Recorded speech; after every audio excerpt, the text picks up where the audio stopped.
ನೋಡ್ರಿ, ನಮ್ಮ ಮನಿ ಒಲಿ ಮೇಲಿರೋ ಮಡಕಿ ಬಾಯಿ ಮುಚ್ಚಬಹುದು, ಆದ್ರೆ ಊರನ್ ಮಂದಿ ಬಾಯಿ ಮುಚ್ಚಾಕ ಆಗೋದಿಲ್ಲ. ಈಗ ಏನಾತು ಅಂತ ಹಿಂಗ್ ಮಾತಾಡಕತ್ತಿ ನೀನು? ಮಾತಾಡೋದು ನಾನಲ್ಲ, ಊರ್ ಜನ. ಬೆಳೆದ್ ನಿಂತ ಮಗಳನ್ನ ಎಷ್ಟು ದಿನ ಅಂತ ನಿನ್ನ ಸೆರಗ್ನಾಗ ಮುಚ್ಕೊಂತಿ ಅಂತ ಹಂಗಸ್ತಾರ. ನಿನ್ನ ಮಗಳು ಮದುವೆ ವಿಚಾರಕ್ಕೆ ಹೋದಿಲ್ಲ ಇಷ್ಟೆಲ್ಲ ರಂಪ. ನಿನ್ನ ಮಗಳಿಗೆ ಇಷ್ಟ ಲಗುನ ಮದುವೆ ಆಗಾಕ ಮನಸ್ಸಿಲ್ಲ ಅಂತಂದ್ರ ನಾವೇನ್ ಮಾಡಾಕತ್ತಿ? ನಾ ನಿಮ್ಮನ್ ಮದ್ವೆ ಆದಾಗ ನನಗಾಗ 10 ವರ್ಷ. ಅದು ಆ ಕಾಲ. ನಮ್ಮ ಬಲವಂತಕ್ಕ ಮಗ್ಗು ಅರಳುವುದಿಲ್ಲ. ನಿಮ್ ಮಗಳು ವಯಸ್ಸಿನವರು ಮದುವೆ ಆಗಿ 4 ಸಲ ತವ್ರ ಮನೆಗೆ ಹೋಗ್ ಬಂದಾರ. ಸುತ್ತಿ ಬಳಸಿ ಯಾಕೆ ಮಾತಾಡ್ತಿ? 2 ಮಕ್ಕಳನ್ನು ಹಡ್ದಾರ ಅಂತ ಹೇಳು. ನೋಡು, ಎಲ್ಲಾರಂತ ಮನಸ್ಸು ನನ್ನ ಮಗಳ ಲಿಂಗಮ್ಮಂದಲ್ಲ. ಆಕಿ ಪ್ರಪಂಚನ ಬ್ಯಾರೆ, ಆಕಿ ರೀತಿ ನೀತಿನ ಬ್ಯಾರೆ. ಆಕಿ ರೀತಿ ನೀತಿ ಕಟ್ಕೊಂಡ್ ನಾವೇನ್ರಿ ಮಾಡೋದೈತಿ? ನಾವು 4 ಜನದಾಗಿರೋರು. 4 ಜನ ಹೆಂಗಿರ್ತಾರ ಹಂಗ ನಾವ್ ಇರ್ಬೇಕಾಕತಿ.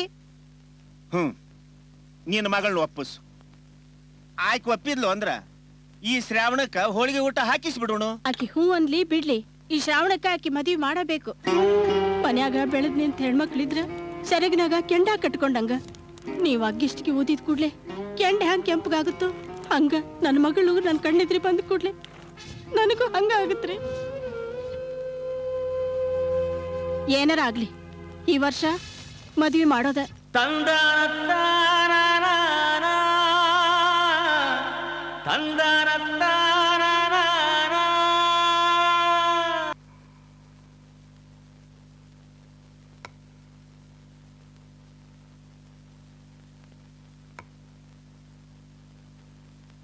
ಲಿಂಗಮ್ಮ, ಗುರುಗಳೇ, ಬೆಳಗ್ಗಿನಿಂದ ನೋಡ್ತಾ ಇದ್ದೀನಿ, ನಿಂತಲ್ಲೇ ನಿಲ್ತಾ ಇಲ್ಲ ನಿನ್ನ ಮನಸ್ಸು.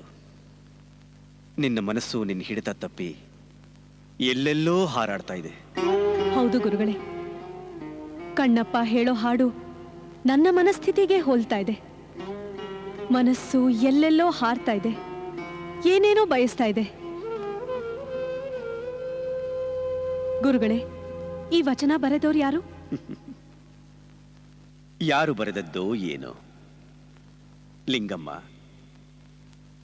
ಏನನ್ನೋ ಸಾಧಿಸಬೇಕು ಅಂತ ಹೊರಟ ಸಾಧು ಸಜ್ಜನರ ಅನುಭವದ ನುಡಿಗಳೇ ಈ ವಚನಗಳು.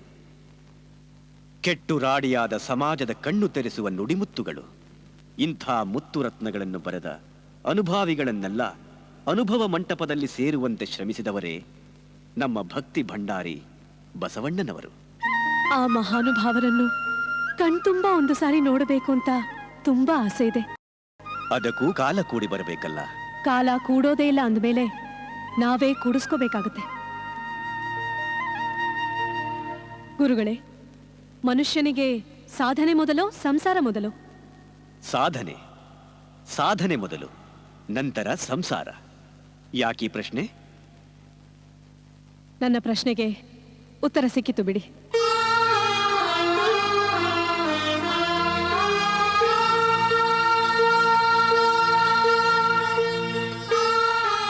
ಗುರುಗಳೇ, ಮನುಷ್ಯನಿಗೆ ಸಾಧನೆ ಮೊದಲು ಸಂಸಾರ ಮೊದಲು? ಸಾಧನೆ ಸಾಧನೆ ಮೊದಲು, ನಂತರ ಸಂಸಾರ.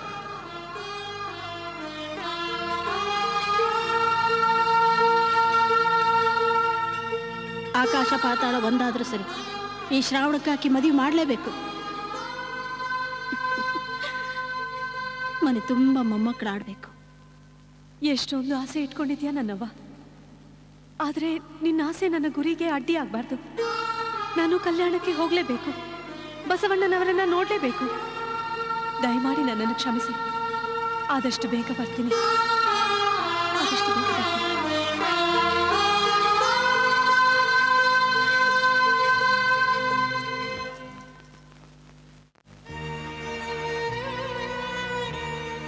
ಅನಂತಪ್ಪ, ಜೀವನದಲ್ಲಿ ಮಹತ್ಕಾರ್ಯ ಸಾಧಿಸಬೇಕು ಅನ್ನೋ ಮಹಾತ್ಮರೆಲ್ಲ ಹೀಗೆ ನಡುರಾತ್ರಿಯಲ್ಲೇ ಸಂಸಾರ ಬಂಧನದಿಂದ ದೂರ ಆಗ್ತಾರೆ.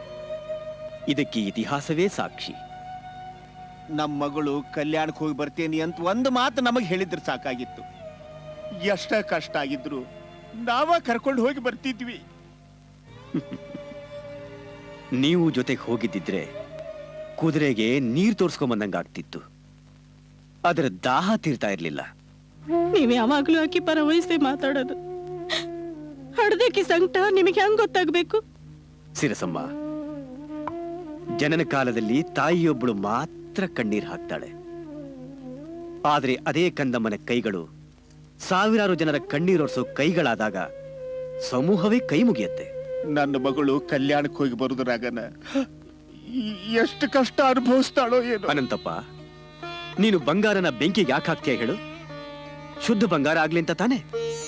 ಹಾಗೆ ನಿನ್ನ ಮಗಳು ಜೀವನ ಅನ್ನೋ ಬೆಂಕಿಗೆ ಧುಮುಕಿದಾಳೆ. ಪುಟವಿಟ್ಟ ಬಂಗಾರ ಆಗ್ತಾಳೆ. ಚಿಂತೆ ಮಾಡಬೇಡ, ಆಕೆ ನಮ್ಮೂರಿನ ಭಾಗ್ಯ ದೇವತೆ ಆಗ್ತಾಳೆ. ನಾವೆಲ್ಲ ಸಾಮಾನ್ಯರು, ಅವಳು ಅಸಾಮಾನ್ಯಳು. ಅಸಾಮಾನ್ಯಳು. ಹೀಗೆ ಲಿಂಗಮ್ಮ ಕಲ್ಯಾಣ ನೋಡಬೇಕು, ಬಸವಣ್ಣವ್ರನ್ನ ನೋಡಬೇಕು, ಅಲ್ಲಿರೋ ಶರಣರನ್ನೆಲ್ಲ ನೋಡಬೇಕು, ಅವರ ಆಶೀರ್ವಾದ ಪಡಿಬೇಕು ಅಂತ ದೃಢ ನಿರ್ಧಾರದಿಂದ ಅಲ್ಲಿಗೆ ಹೋಗೋ ಭಕ್ತರ ಜೊತೆ ಲಿಂಗಮ್ಮನು ಕಲ್ಯಾಣಕ್ಕೆ ಹೋದ್ಲು. ಆಮೇಲೆ ಏನಾಯ್ತು ಅಂದ್ರೆ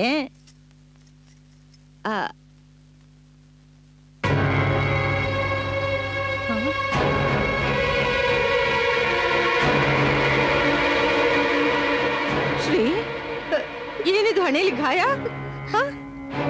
ಮಡಿಕೇರಿಯಿಂದ ಫಂಕ್ಷನ್ ಮುಗಿಸ್ಕೊಂಡ್ ಬರ್ತಿರ್ಬೇಕಾದ್ರೆ ಕಾರು ಬ್ರೇಕ್ ಫೇಲ್ ಆಗೋಯ್ತು, ಕಂಟ್ರೋಲ್ ತಪ್ಪೋಯ್ತು. ಅಜ್ಜಿ ನೀನ್ ತುಂಬಾ ನೆನ್ಪಾಗ್ಬಿಡ್ತಜ್ಜಿ. ಅಜ್ಜಿ ಅಂತ ಜೋರಾಗಿ ಕೂಕೊಂಡೆ. ಆಗ ಬಹುಶಃ ಆ ದಾನ ಮನೆ ಬಂದು ನಮ್ಮನ್ ಕಾಪಾಡಿರ್ಬೇಕು. ಕಾರು ಗಿಡದ ಪೊದೆ ಒಳಗ್ ಹೋಗಿ ಅದ್ ಹೇಗೋ ನಿಂತೋಯ್ತು. ನಿನ್ ಮಾತ್ ಮೀರ್ ಹೋಗಿ ನಾನ್ ತಪ್ಪು ಮಾಡ್ಬಿಟ್ಟೆ ಅಜ್ಜಿ, ತಪ್ಪು ಮಾಡ್ಬಿಟ್ಟೆ. ತಾಯಿ ದಾನಮ್ಮ, ನಮ್ಮ ವಂಶದ ಕುಡಿನೂ ಉಳಿಸ್ದೆ ಅಮ್ಮ. ಶ್ರೀ, ನಿನ್ನ ಹೆಸರಿನಲ್ಲಿ ರುದ್ರಾಭಿಷೇಕ ಮಾಡಿಸ್ತೀನಿ. ಮಕ್ಕಳೇ, ನೀವು ಹೋಗಿ ಆಟ ಆಡ್ಕೊಳ್ಳಿ, ಆಮೇಲೆ ಸಂಕತೀರ್ಥಕ್ಕೆ ಹೋಗೋಣ. ಬಾಮ್ಮ, ಬಾಪ.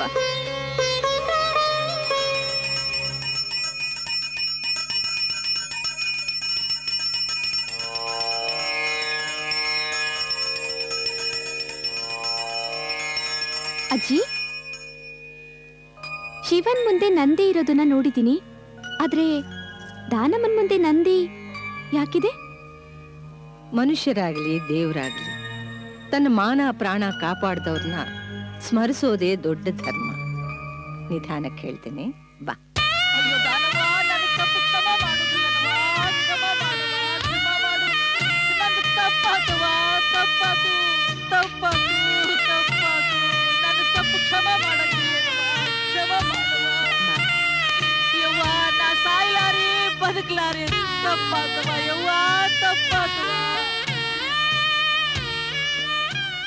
ತಗೋ, ದೇವ್ರ ಪ್ರಸಾದ. ತಾಯಿ ಪ್ರಸಾದ. ಹ, ಆ ತಾಯಿನೇ ನಿನ್ಗೆ ಒಳ್ಳೇದು ಮಾಡ್ತಾಳೆ. ಒಳ್ಳೇದಾಕತ್ಯ, ನನಗ್ ಒಳ್ಳೇದಾಕತ್ಯ, ಒಳ್ಳೇದಾಕತ್ಯ. ಅಜ್ಜಿ, ಯಾರಜ್ಜಿ ಅದು? ಯಾಕ ಕಪಾಳ ಕೊಡ್ಕೋತಾ ಇದ್ದಾಳೆ? ಅವಳು ಮಾಡಿದ ಪಾಪಕ್ಕೆ ಪ್ರಾಯಶ್ಚಿತ್ತ ಮಾಡ್ಕೋತಾ ಇದ್ದಾಳೆ. ಅಂದ್ರೆ ಹೆಚ್ಚು ಕಡಿಮೆ 40 ವರ್ಷಗಳ ಹಿಂದೆ ನನ್ ಕಣ್ಮುಂದೆನೆ ನಡೆದ ಘಟನೆ ಇದು. ಒಂದೊಂದ್ಸಲ ಹೆಣ್ಣಿಗೆ ಹೆಣ್ಣೇ ಶತ್ರು ಅನ್ನೋದು ಸತ್ಯವಾಗುತ್ತೆ. ಅಜ್ಞಾನದಿಂದ, ದುರಾಸೆಯಿಂದ ಅವಳು ಮಾಡಿದ ದ್ರೋಹ ಹೆಣ್ಣು ಕುಲಕ್ಕೆ ಅವಮಾನ. ಶ್ರೀ, 40 ವರ್ಷಗಳ ಹಿಂದೆ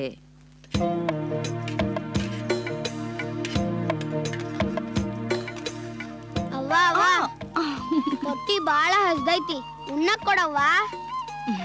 ಕೊಡ್ತೀನಿ, ತುಸು ತಡಿಯೋ. ಹೋಳಿಗೆ ಮಾಡಿ ಎಡಿ ತಗೊಂಡು ನಿನ್ನಂಥ ಮಗನ್ ಕೊಟ್ಟ ದಾನವನಿಗೆ ಎಡೆ ಮಾಡ್ತೀನಿ, ಆಮೇಲೆ ಉಣ್ಣುವಂತಿ. ಹೋಗ್, ನಂಗ ಅಷ್ಟೊತ್ ತನಕ ತಡ್ಕೊಳಕ್ ಆಗೋದಿಲ್ಲ. ನೋಡು, ಎಡೆ ಮಾಡದೆ ಹೋಳಿಗೆ ತಿಂದ್ರೆ ಆ ದೇವಿ ಮೂಕ್ಕೊಯ್ತಾಳೆ. ನೀನ್ ಸುಳ್ಳು ಹೇಳ್ತಿ. ನಾನ್ ಯಾಕಪ್ಪ ಸುಳ್ಳು ಹೇಳಿ? ಬೇಕಾದ್ರೆ ಆ ನಿನ್ ಪ್ರೀತಿ ಚಿಗವ ಕುಂತಾಳಲ್ಲ, ಆಕಿನ್ ಕೇಳಿ ಹೇಳ್ತಾಳೆ. ಹಾ, ಈಗ ನನ್ ಕೆಲ್ಸ ಮಾಡಕ್ ಬಿಡು. ಹೋಗು ಹೋಗು ಹೋಗು, ನಾ ಚಿಗವನ ಕೇಳ್ತೇನೆ. ಚಿಗವ, ಚಿಗವ, ಎಡಿ ಮಾಡ್ದೆ ಹೋಳ್ಗಿ ತಿಂದ್ರೆ ದೇವಿ ಮೂಗ್ ಕೊಯ್ತಾಳ. ಚಿಗವ, ಆ ದೇವ್ರು ನಿನ್ನ ಮೂಗು ಕೊಯ್ತಾನೋ ಇಲ್ಲ, ನನ್ನ ಕೈಗೆ ನೀವು ಒಬ್ಬನ ಸಿಕ್ಕರ ನಿನ್ನ ಕುತ್ತಿಗೆನ ಕೊಯ್ತೀನಿ. ಯಾಕೆ ಚಿಗವ ಸುಮ್ಮನಾದಿ? ಹೌದೌದು ನಿಮ್ಮೋ ಹೇಳೋದು ಖರೆ ಐತಿ. ಲಕ್ಷ್ಮಿ ನಿನ್ ಮಾತು ಅಂದ್ರೆ ಕೋಲೆ ಬಸ್ ಒಂಥರ ತಲೆ ಹಾಕ್ತದೆ. ಹಡ್ದಾಕಿ ನಾನಾದ್ರೂ ಮಾತ್ ಕೇಳೋದ್ ನಿಂದೆ.